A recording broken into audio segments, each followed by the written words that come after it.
Hello again, Tone Deaf Monk here. Thank you for joining me and watching my video.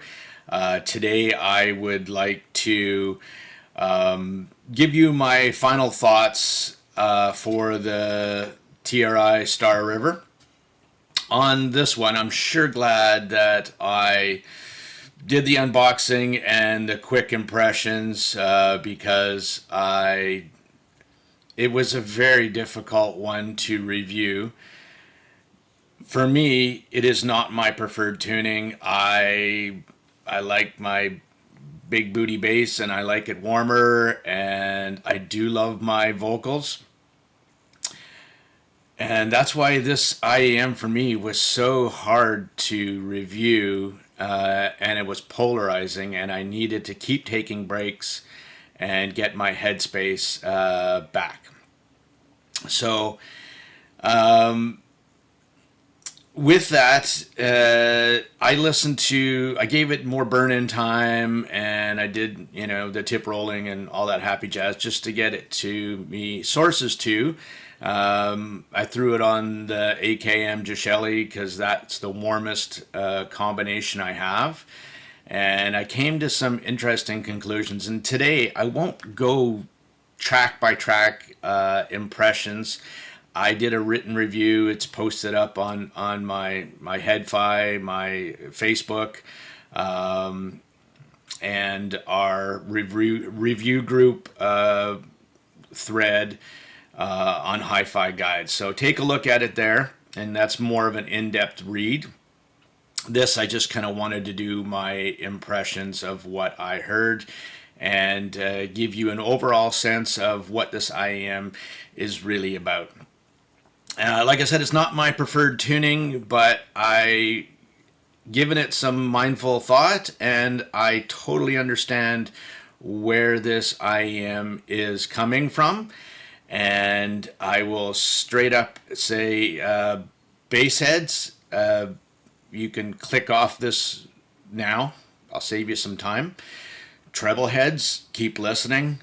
And people who listen to modern music and vocal-centric, definitely open your ears, because I think this IEM is for you and you should buy it. And with that being said, some of the positives that I saw in the TRI StarRiver, the tuning switches, I just reviewed the few FH5S, and the way they implemented the drivers and the tuning, they shit the bed. They really did. And it's a 6mm and a 6mm in this one. Beryllium doing the same job. It's the tuning that makes the difference in everything with these different IEMs and the tuning switches. So I hate tuning switches. As a reviewer, it's evil. Where something would normally take me maybe 6-7 hours to review, not including, that's thoughts going back, listening to it as well. This thing is like 11-12 hours of your time with these tuning switches just to make sure you get your right impressions, and it's pure evil. But these tuning switches on the TRI StarRiver do exactly, I think, what they were meant to do. So there's two switches. And by the way, let's keep going over the positives before I get into the bitch session. The resin shells are, man, they are stunning. They really, really are. It's so 3D. I am, even with 4 cups of coffee, not on it. Whatever. They are gorgeous. They look better than the pictures actually do pretty good justice, but they're really nicely polished and smooth, and they fit nicely. It's really nice. It's a nice, looks premium in the shell, and I think it's $60. You can get them for $10 off. I'll post a link at the bottom in comments. Where you can get $10 off from Keep Hi-Fi, which did actually give me these IEMs for review. So thank you very much. for that to bring it to you guys. And they're also given like $10 off and extended amount of time. So thank you. So back to positives. 4.4 Pentagon comes with a nice little case that is actually usable. A lot of them are just garbage throwaway. The cable again is decent. I I got it in 3.3, so I never used it because I like doing all my impressions on 4.4 balanced. Vocals are amazing. I gotta tell you straight up with this IM. Again, modern music is really about vocals, vocal-centric. And that's kind of the theme of this video. I call it a modern vocal-centric IEM. And that's, I think, exactly how it comes off. So both male and female done really nicely. Those two tuning switches do affect this. So treble heads, if you hit the treble up, changes the pin gain from that to that, and then it peaks off, and it has extension, and then it goes off faster than the other tuning, which is 1-0, and with that it still has tons of high-end energy, but it doesn't get sibilant on me or shouty, and I'm treble sensitive, and so it plays into this special replay of this IAM. Instrumental, again, top notch, very well done. But this IM definitely screams modern music for sure. StarRiver was nice. It had energy, but not enough for bass heads to swoon over. That's for sure, and I'm one of them. And that was why it was so difficult to review this IM. It's just, at one point, I kept turning my brain off and saying to myself, this, I want more. I want some of this. I wish this had more. And then I thought to myself, well, that's not what this IEM is about. It's not the StarRiver. It's not how it's tuned. So get your headspace correct and review this IEM for what it does well and who should be buying it. And it took a lot of mindful thought, really, to get there, and I'm hoping it comes across that way. The 6mm driver is so well chosen. I think it does the speed of it, and I think it does just the right amount of weight and the tuning to bring mid-bass in nicely, so it has enough note weight for the male vocals, and the females, giving not too much where they get, husky. So I think it was not only well-chosen drivers, but also tuned well. The highs have lots of high-end energy. But on 1-0, not ever sibilant for me. On 0-1, very shouty. Yeah. On the negatives, this IM is very, for me, fatiguing, and I've spent a lot of time listening to this thing, and for long listening sessions, I can get about 3 hours before it's enough for me. And that's just because of the high frequency energy, and probably more than importantly, not my preference. So is that a negative? It could be for you, but I thought I'd bring that up. While the cable, and I hate talking about cables, is decent, and it's included, and it has options, I honestly don't know why hi-fi manufacturers try to put a nice looking cable in the box that isn't really good. It's like dressing up a pig, honestly. Just take it away. Give me give me $5 off, $3. I don't care. $2. I'll get my own. I have lots of cables. My $20 favorite cloth Hakugi cable works stellar on it. The Clarion tips that come included with it don't work for this IM. So for me, the nozzle is quite short. So it's hard to get a really deep insertion with those tips. For me, I take a 13.3 tip. It's actually quite hard to get that. Most of the large tips in the market are like 14 mil, and it's too big for me, and it squishes, and it compresses the stage, and it does weird stuff to bass, and it's not good. The Asla crystals work good, the long stems.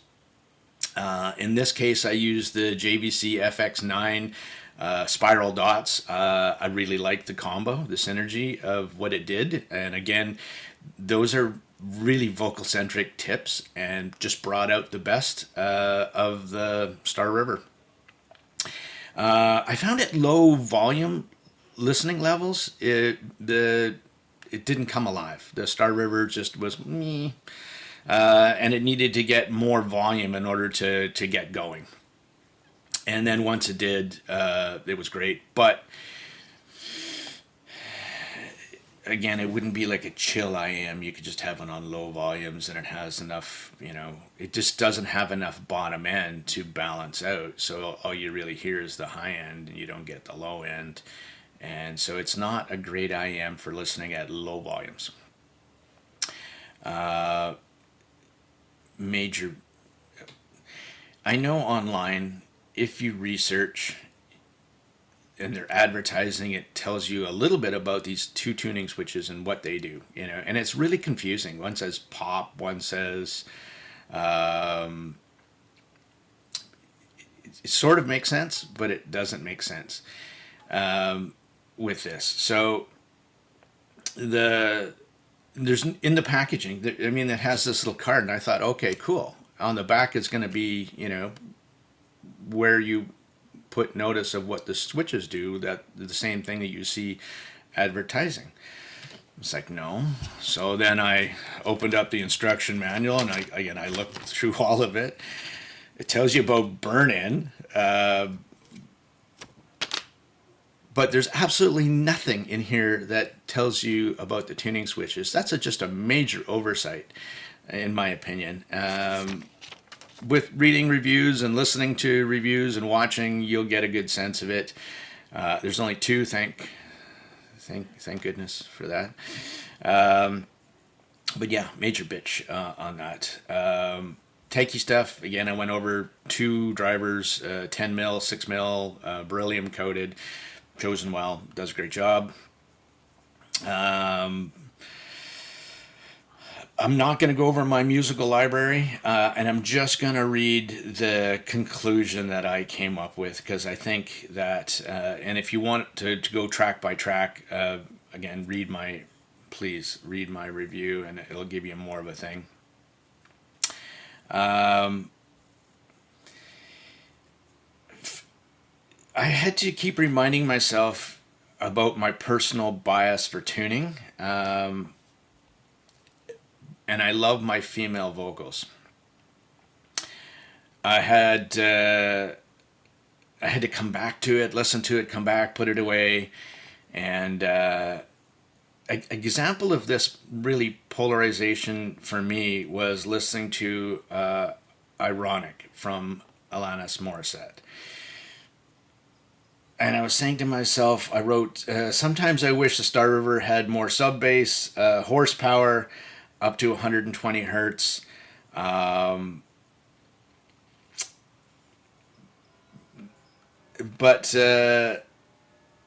because the highs overpower the lows, and I was thinking that to myself, and then I self-check, and then I realized that if there was more bass in the mix, in the replay, that it would take away from the vocal presentation.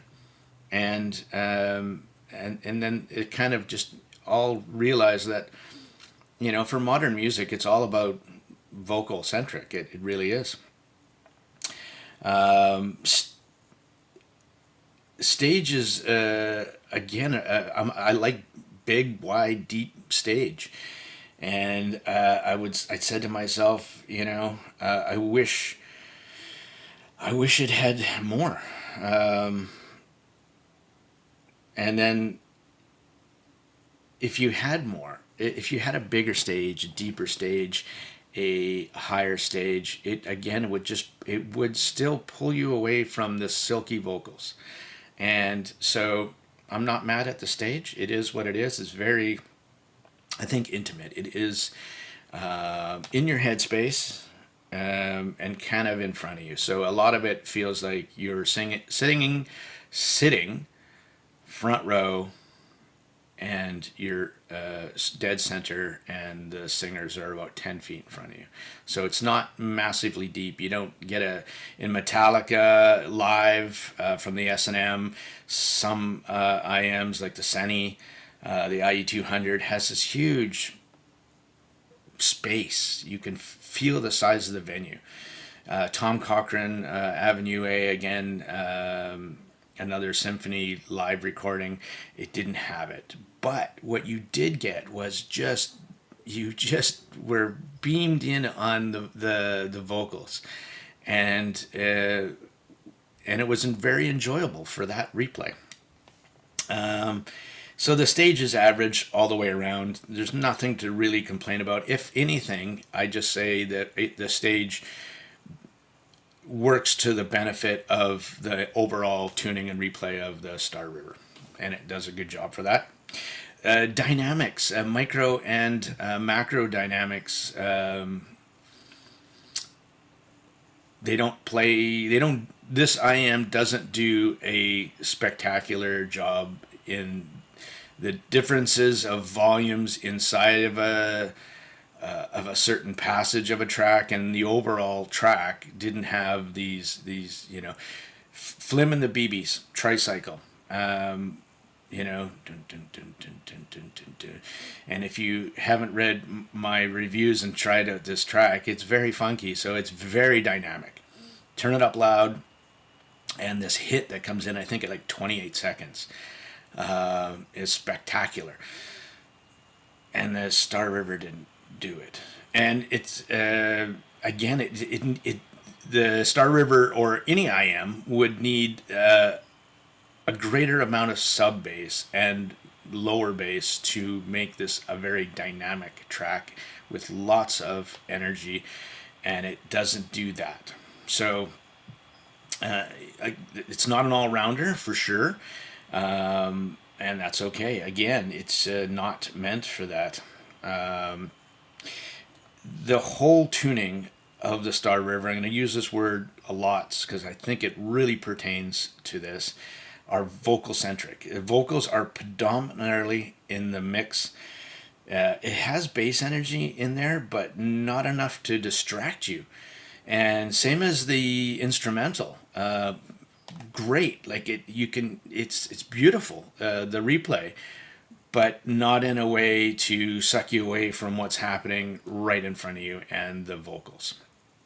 So a quick look, if you learn how to read graphs, in most cases will give you a good idea of what you're going to get. And I think the graphs that are posted online do a good job of showing that, one with the less pinna gain, one with the more pinna gain, and then the bass curve, and I think it follows that nicely. The StarRiver does have nice bass, not the fastest, maybe a little tubby, which is surprising for beryllium, but enjoyable nonetheless. And it wasn't like it was anemic, it was just tuned that way. I think if you listen to vocals and modern music, Alanis Morissette, Lord, Halsey, Matchbox 20, Counting Crows, that kind of stuff, I think you should buy this IM in a heartbeat. You'll love it. Even if you're treble sensitive, I don't think you'll regret it. You can always throw a little filter on the after I did all my listening with the way it came stock. I started playing around, and I'm going to do some more. And I threw a couple the double Tanya or Olina filter mod. So you kind of put two 500 level filters on it. I liked it a lot after that. It was less fatiguing for me. In the written review, I put a link to a fellow who did a fantastic review, or not a review, more like it was on his blog. And it said JST, how to build a vocal-centric mix. It's a good read, and it's kind of went into, modern music, how it's vocal-centric, and what you can and can't do to make sure that your music isn't produced. And I think in a way that just focuses strictly on that, and it's a good read. I encourage you to I'll put it in the link as well. I think you should give it a read for sure.